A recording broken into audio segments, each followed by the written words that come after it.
is a perfect circle slop or not?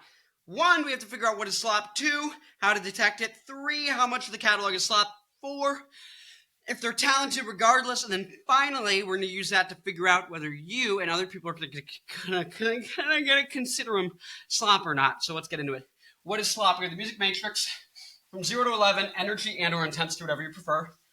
On the bottom, we have from 0 to 10, we have catchiness, we have how iconic the song is, how memorable it is, right? If it's less than a 7 on catchiness or memorability, it is slop. Now, you might be a fan of indie punk metal and go, well, actually, it's obscure or whatever, but everyone else is going to call it slop, so it doesn't matter. This is about what are people going to call it. Is it slop? Is it not? Right? If it's high intensity and it's catchy, it's called rock. If it's low intensity and it's catchy, it's called pop.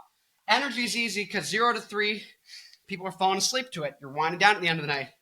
3 to 7, this is the rhythm on a night. You're dancing. It gets you moving, grooving.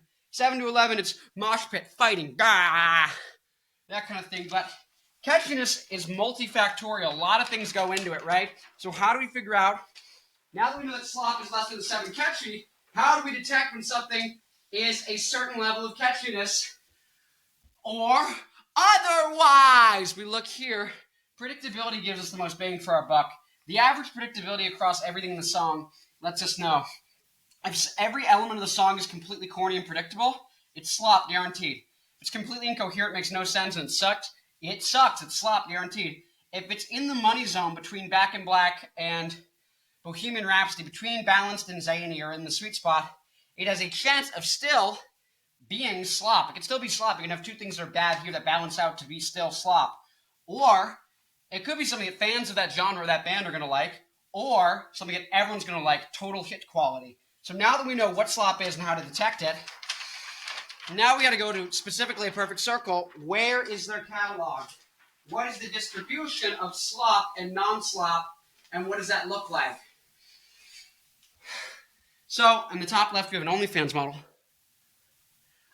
meaning that we have mostly music that is only for fans. If this is the quality, and this is the amount of it across the catalog relative to the other amounts, right? You can see for someone like Slayer, Motorhead, or Frank Zappa, it's a ton of stuff that fans are going to get a lot of mileage out of that genre or that artist in particular, but there's very little hits and there's very little total garbage. The fans are going to love all of it pretty much. But if you look at Weezer or Queen, it's very different, right? It's stuff that everyone's going to love, or it's stuff that everyone's going to hate. There's pretty much zero in the middle. And then if you look at a classic catalog, it's almost entirely stuff everyone's going to love and stuff that fans are going to love. Beatles, Metallica, Daft Punk, Rage Against the Machine, right? This is a less than 50-50. This is interesting because David Bowie, Limp Bizkit, Pearl Jam, Soundgarden, they have a couple hit songs, but out of the total stuff they've made, most of it's entirely garbage. But the hits outweigh the garbage? These people are gambling on the hits outweigh the garbage. For Limp Bizkit, for David Bowie, I think it's worked. Pearl Jam, Soundgarden's worked. Less than about 50-50. About 50-50 is like Led Zeppelin or Nine Inch Nails, where it's like, let's say 3 albums of stuff that everyone's going to love, no skip. 3 albums of stuff that fans are going to love a lot, and 3 albums of stuff that everyone's going to say sucks. So that's kind of a good idea of catalog distribution. If we look at a perfect circle, I think they look a little bit more like this. I went to the Eat the Elephant show in like the LA for the Kia Forum. And that album was bad. Slop. Sorry, Maynard, love you. But not pulling punches. I'm just saying people are going to say it's slop. So because of that, that's going to count against you, right? The other albums are mostly, there's a couple catchy things, but then there's a lot of stuff that's like for fans, but then there's mostly a lot of garbage that even fans are skipping. I think Pussifer might be more consistently good, but I think in general it's less than 50-50. The reason that's interesting is these are artists that are going to be kind of controversial with what different people think. When I mean controversial, I mean some people are going to say great, some people are going to say bad because of the average, right? And so people are going to be conflicted. There's going to be a level of people disagreeing and debating, right? Now, you don't see that with the band like the Beatles. Everyone has to begrudgingly admit the Beatles are great, even if you're a metalhead who hates low-energy music, and the Beatles are primarily low-energy hits. Still, the catalog is really good in quality, so people don't debate the Beatles. People will debate this. Now, these are 3 different talent buckets. These are also a place where people can start to disagree. And so when we're trying to predict what are people going to call it, and are they going to call it rock, slop, pop, indie, punk, etc., we need to look at what are these different people, are they going to agree or disagree as well, right? So this is like songwriting. How good is the songwriting? I think the songwriting gets a yellow. It's fine. There's stuff that's really good, and then stuff that's like, this is totally awful. And so they're not stand out like an example of the greatest songwriting, and I need to go and learn every song by this band. But they're also not total garbage. Like, they're really good, but they're not always. They're inconsistent. So they get a yellow, which means, okay, most people aren't going to think, wow, amazing songwriting when they think Perfect Circle. They might think cool energy, cool aesthetic, cool vibe, which might go into brand. And then musicianship, this is really not actually about the quality of the musicians. This is kind of a misnomer. It really means, is it like Polyphia or Van Halen where they go, oh my God, that one guy is so incredible. Those songs are so incredible. These are such incredible riffs. I need to learn the instrument to play that. Like Rage Against the Machine, people hear that and go, oh my God, those riffs are so epic. I need to learn the guitar because I want to play stuff like that. People don't get that with this band. This isn't like Maynard has that with singing, and it's for Tool songs. It's not for anything in this catalog. Josh Freese, I think, played on the first record. He has that with other bands that he's been with, but not this one. Like, this is not the band that people go, these are iconic riffs. These are, like, things that I want to emulate. So they get a red there. So people who just care, people who like Polyphia are going to be like, oh, well, they don't have anything impressive, so no. So those people who just look for shredding, and that's all they're evaluating, like the people who are going to like Primus. If you like Primus, you're probably not going to like Perfect Circle, if this is the only thing you care about. Because Primus is okay at songwriting as well, except they're extremely good in this category, and Perfect Circle's not good in this category. But with the brand, the historical impact, the present impact, the aesthetics, the stage design, the outfits, the logos, I'm going to give them, once again, they're still getting a yellow. They're getting a yellow because it's not, I'm not buying a Perfect Circle t-shirt. I have a Perfect Circle necklace and a Perfect Circle gym bag that I use. That's actually from that Eat the Elephant tour. And it's okay. It's cool. Like, this means for people who are just completely like, I'm Kim Kardashian. I walked into Walmart and I said, oh, Metallica t-shirt. Oh, I love that shirt brand. Doesn't even know they're a band. Oh, Misfits. I love their t-shirts. Halloween. Like, that's the kind of people. For those people, the reason I'm not giving it a red is because the cultural historic impact of being a Tool side project, fleshing out some of those songs, some of those contributions still have like good impact, but it's not a defining example of greatest branded band, strongest brand, most impressive, most impactful. Not at all. So you got a yellow, you got a red. So you're going to actually see, surprisingly, people are probably going to agree that this band is not the greatest. And the reason I say that is because the catalog was not particularly good. The songwriting is okay. The brand is okay. The musicianship is not impressive showcase of any of these people's talents. So people don't think this combination of artists and this catalog constitutes, and this branding constitutes a talented band. They don't think this combination of all those factors results in talent. No matter what you're judging by talent, out of those three different things that people could judge for, they're going to actually agree, surprisingly. So now we get to the final result, is let's really put this into flesh. As we're going to look at, but here's the thing, okay.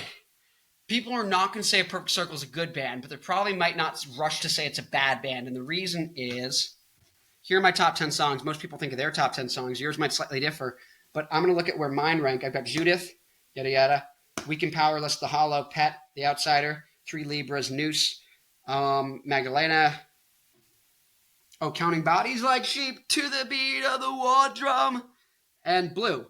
And see, here's the thing. In the entire discography, there is at least 10 songs that are really catchy and really good. But the distribution's not good, and they don't have any of the talents. So the controversy is going to be medium. Some people are going to say it sucks because I'm not going to go through all this time to go listen to these hits and to go find them. Because I look at the catalog. Because some people are going to say that catalog and no talent, they suck. Right? Some people are going to say 10, 12 hits that, as someone who went through the catalog and remembers those 10 or 12 hits, and I forgot all the other ones because they're forgettable. They weren't catchy, right? But these ones stuck with me. I said, wow, they had a lot of good hits. They're really good. That's kind of what happens with David Bowie, too. David Bowie, though, has a really strong brand, and the songs that he does have, and the musicianship, those things were like more iconic, more impactful in history. But really, that all contributed. David Bowie's basically similar to this, except he has a check mark for brand. And so even then, they both end up with this kind of like, there's some controversy about it. But for me, where does that put them, right? It puts them slightly into the punk energy, but they really have a dispersed energy. Kind of, they go from like 3 to 7.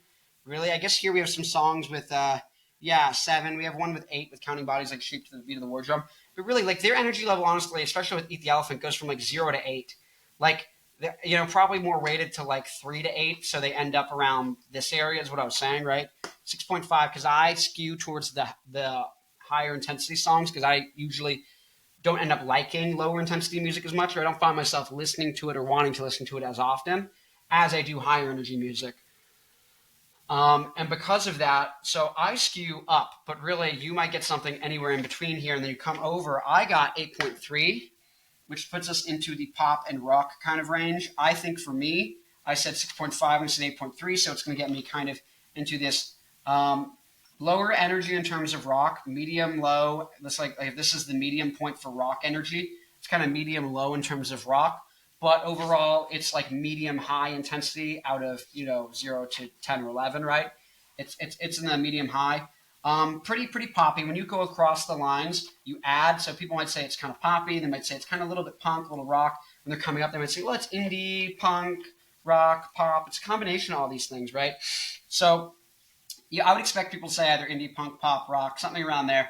But I would say most people are going to say, okay, kind of rock, but then they kind of go down in this direction. It's kind of like if you plotted all the songs from the band, they would look like this, right? But because there's stuff on the Eat the Elephant that's just unlistenable, you do have a lot of stuff in here, like some of those songs. So you do get this big thing where I picked the very top left corner, but it's so spread out because the discography looks like David Bowie's. David Bowie's looks like this as well, where it's a big like circle scatter plot where most of it is all in the slop zone, and there's just a tiny corner up here.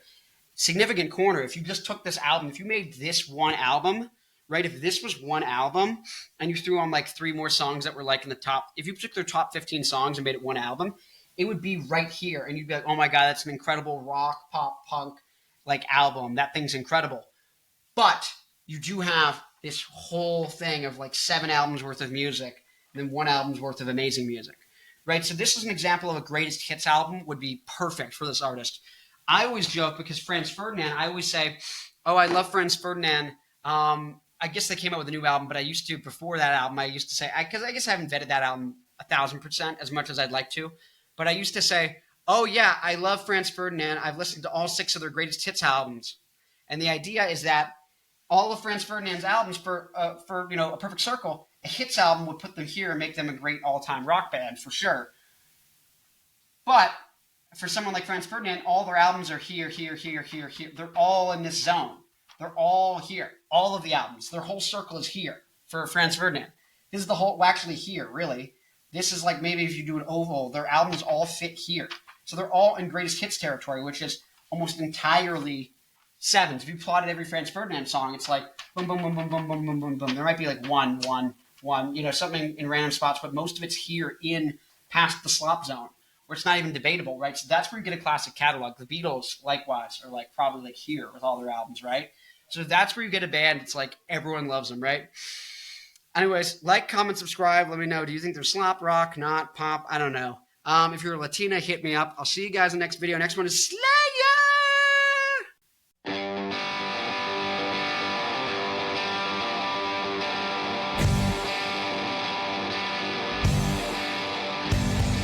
Let me tell you something, you're